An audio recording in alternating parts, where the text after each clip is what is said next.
آج کی سماعت میں کیا ہوا، کیا آج کا جو بڑی خبر ہے وہ ہمارے ناظرین تک پہنچا رہے ہیں؟ جناب علی، پہلے تو یہ بات سمجھنی چاہیے کہ مسجد کا کیس جو ہمارا ہے وہ اگینسٹ دا گورنمنٹ فنکشنریز ہے. پوری اس میں حکومتیں شامل ہیں. حکومت پنجاب کی پوری مشینری ہمارے اگینسٹ ہے. اس کے باوجود آپ وہ کہتے ہیں نا کہ بھیڑوں کے چھتے میں سے میں کچھ تھوڑا سا شہد لینا ہے، تو اتنا آسان نہیں ہوتا. ہم لڑ رہے ہیں پہلے دن سے، اور الحمدللہ آج ہماری اچیومنٹ یہ ہے کہ جو بھی انہوں نے کہا جی یہ رپورٹ ہے وہ رپورٹ ہے، تو جج صاحب نے پوچھا جناب کون سی رپورٹ ہے؟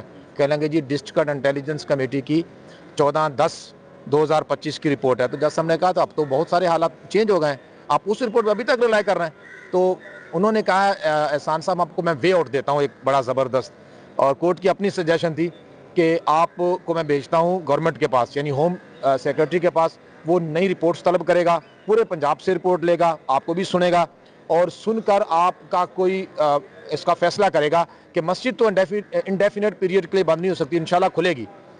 تو یہ ایک مناسب تجویز ہمیں لگی کہ الٹیمیٹلی عدالتیں حکم دیتی ہیں، لیکن امپلیمنٹ جو ہے وہ بیوروکریسی کو اور فنکشنریز کو ہی کرنا ہوتا ہے.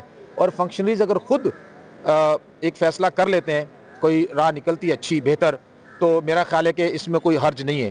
جو لوگ یہ سمجھتے ہیں کہ کورٹ جو ہے وہ اکھاڑ پچھاڑ کر دے اور کہے جناب ختم کرو بس آج ہی مسجد کھولو، تو ایسے لوگوں کو میری گزارش یہ ہے کہ جو بندہ فیلڈ میں ہوتا ہے، جو کام کر رہا ہوتا ہے، بلکہ اب تو سارے لوگ ہی فیلڈ میں ہیں، وہ فیس کر رہے ہیں، تو انہیں اس بات کو سمجھنا چاہیے کہ حالات کی نزاکت، حالات کی سچویشن، حالات کی سنگینی